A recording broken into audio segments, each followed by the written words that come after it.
देखकर रोज दिन में 6-7 बार तक मुठ मार लेता था। अपनी परेशानी किससे डिस्कस करूं समझ ही नहीं आ रहा था।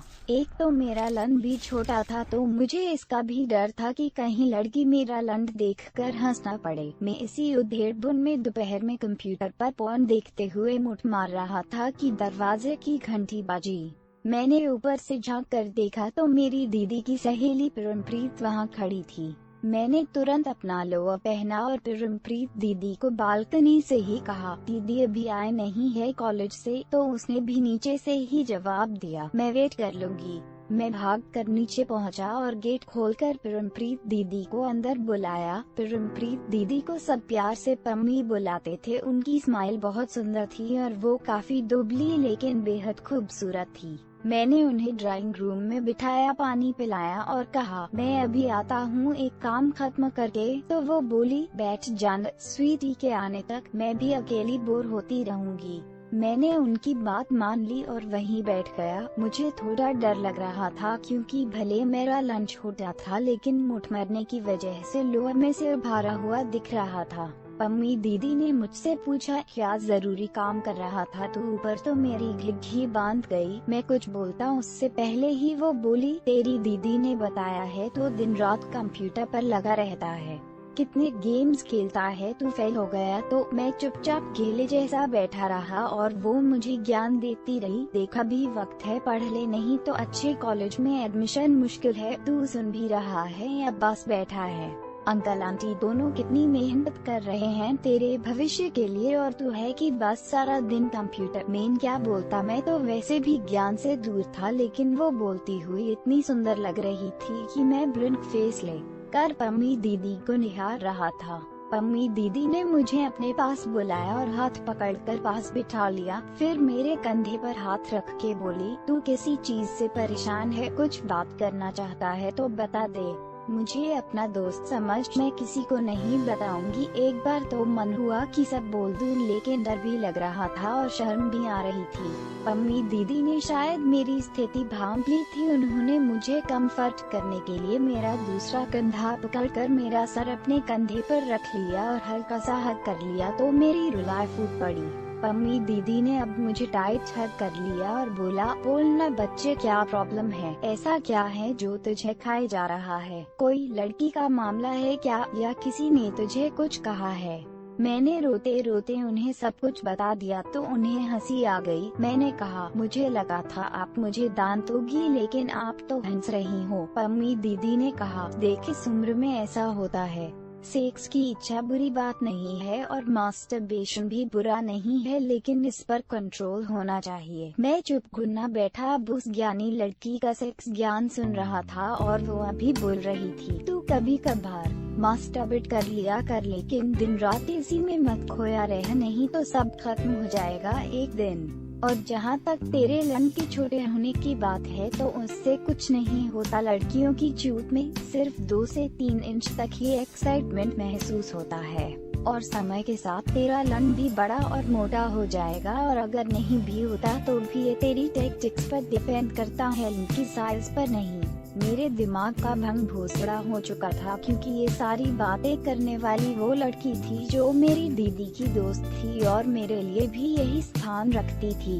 पम्मी दीदी ने मुझसे पूछा, तूने आज तक सिर्फ मुट्ठी मारी है ना? मैं शर्मा कर सर नीचे करके बैठ गया तो बोली, बोलना शर्मा क्यों रहा है? और अगर जवाब हाँ है तो कब तक हाथ से काम चलाएगा, जुदाई कब करेगा?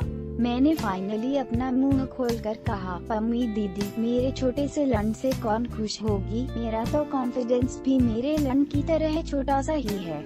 ये सुनकर पम्मी दीदी ने मेरे लंड पर हाथ रखा और लोअर के ऊपर से ही उसे सहला कर कहा, चल दिखा मुझे, मैं भी देखूं अंडे कॉन्फिडेंस लंड कैसा होता है। ये कहकर पम्मी दीदी ने मेरा लोअर थोड़ा सा खिसका दिया।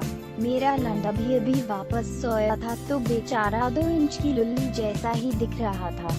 पम्मी दीदी ने कहा, तू चिंता मत कर, ये अभी सही हो जाएगा। ये कहकर पम्मी दीदी ने मेरा लंच अपने मुंह में ले लिया और उसे बड़े ही प्यार से चूसने लगी। देखते ही देखते मेरा लंच खड़ा हो गया और पम्मी दीदी ने कहा, मैंने नहीं कहा था कि ये अभी ठीक हो जाएगा, देख इतना तो किसी भी लड़की के लिए काफी होगा।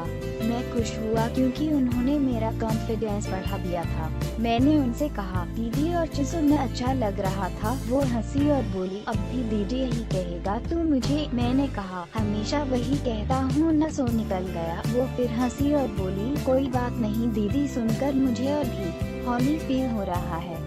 पम्मी दीदी ने मेरा लंच फिर से मुंह में लिया और उसे इतने अच्छे से चूसा कि मैं अंदर तक हिल गया था। चूसते चूसते वो नहीं थकी थी, लेकिन मेरा अब होने वाला था। तो मैंने कहा, दीदी अब मेरा छूटने वाला है। तो उन्होंने कहा, तू चिंता मत कर, बस मजे ले 1 आध मिनट। और उन्होंने मेरा लंच चूसा और फिर मेरा माल जैसे ही निकला उन्होंने उसे अपने होठों पर, गालों पर मेरे लंच से ही मल दिया। वो मेरे माल को ऐसे चाट रही थी जैसे उन्हें बहुत पसंद आया हो। मैंने पम्मी दीदी से कहा, दीदी आज से पहले मुझे इतना अच्छा कभी नहीं लगा, एक बार और चूसूंगी। तो वो बोली, स्वार्थी मत बन, अब तेरी बारी है। ये कहकर पम्मी दीदी ने अपनी सलवार कमीज उतार दी। उनकी पैडेड ब्रा और कलरफुल पैंटी देखकर मेरा मन ललचा गया। जैसे ही उन्होंने अपनी पैडेड ब्रा खोली तो उसमें से उनके नन्हे मासूम चूचे बाहर आ गए, जिन्हें देखकर मैं इतना खुश हुआ कि जोश जोश में मैंने उन्हें जोर से दबा दिया। तो वो चीख कर बोली, पागल है क्या, इन्हें प्यार से हैंडल करना चाहिए। फिर मैंने हौले हौले उन्हें सहलाया तो पम्मी दीदी की आवाजें निकालती हुई मेरी नंगी पीठ पर हाथ फेरने लगी। उन्होंने मेरी पीठ और गान पर जैसे ही हाथ फेर मेरा लंच वापस खड़ा हो गया, जिसे देखकर पम्मी दीदी ने कहा, इसका टर्न अभी वापस आएगा, लेकिन उससे पहले तुझे इसे खुश करना है। ये कहकर उन्होंने अपनी कलरफुल पैंटी उतार दी, जिसमें से उनकी एकदम क्लीन शेवन चूत दिखी। पम्मी दीदी ने मुझे घुटनों पर बैठने को कहा और फिर मेरा सारा पकड़कर अपनी चूत पर लगा दिया। मैंने उनकी चूत को चूमना शुरू किया तो वो फिर से हाँ यही चाटना है तुझे कहने लगी। मैंने भी अपने फोन ज्ञान को सारा वहीं निकाल दिया और उनकी चूत को ऐसे चाटा कि वो सिस्क सिस्क के बावली हो रही। उनकी चूत भी बिना किसी देरी के झड़ गई और एक पिचकारी मेरे मुंह पर छूट गई। मैंने भी उसी तरह उनका माल चाट लिया जैसे उन्होंने मेरा चाटा था। पम्मी दीदी ने मेरे सर पर हाथ फेर कर कहा, तू तो बड़ा हो गया है रे, तुझे इतना सब आता है, मुझे नहीं पता था। इतना कहकर उन्होंने मेरा लंच फिर से हाथ में ले लिया और उसे हिलाते हुए मुझे फिर बेड पर ले गई, जहां वो बैठ के सिराहने पर तकिए लगाकर अधलटी हो गई और मुझे अपने ऊपर आने को कहा। मैंने उनके कहे अनुसार उन पर चढ़ गया और उन्होंने मेरा लन पकड़कर अपनी चूत के ठिकाने पर लगा दिया। उनकी चूत को मैंने चाट कर इतना तो सही कह ही दिया था कि मेरा लन एक ही बार में उनकी चूत में फिसल गया। उनकी चूत अंदर से काफी गुनगुनी गर्म थी। मेरा लन छोटा भले था, लेकिन फिर भी जैसे ही अंदर गया तो पम्मी दीदी चेहूं कर बोली, देखा लन बड़ा छोटा होने से कुछ नहीं होता, मुझे तो अच्छा लग रहा है ना, बस अब देर मत कर और काम चालू कर दे। उनका इशारा मिलते ही मैंने अपनी कमर को आगे पीछे करना शुरू कर दिया। पम्मी दीदी मजे लेकर चुप रही थी और मैंने खुश था कि मैंने पहली बार में ही इतनी सुंदर लड़की को छोड़ा। मैं छड़ने ही वाला था तो मैंने डर के मारे झटके तेज कर दिए, जिससे पम्मी दीदी को पता चल गया कि अब मैं छड़ जाऊंगा। उन्होंने मुझसे कहा, देख बेटा अंदर मत छोड़ना प्लीज। ये सुनते ही मैंने अपना लन बाहर निकला और उनके पेट पर अपना सारा माल छोड़ दिया। पम्मी दीदी ने कहा, देख अब तेरा तो हो गया, लेकिन मैं प्यासी हूँ, इसलिए अपना लन जल्दी गरम कर। मैंने कहा, कैसे करूँ? तो उन्होंने खुद ही मेरा लन पकड़कर हिलाना शुरू किया और कुतिया की तरह मेरे लन को चूसने और चाटने लगी, जिससे मेरा लन फिर से खड़ा हो गया। अब तो पम्मी दीदी ने मेरा लन तुरंत ही अपनी चूत में लिया और मैंने भी धक्के लगाने में कोई कसर नहीं छोड़ी।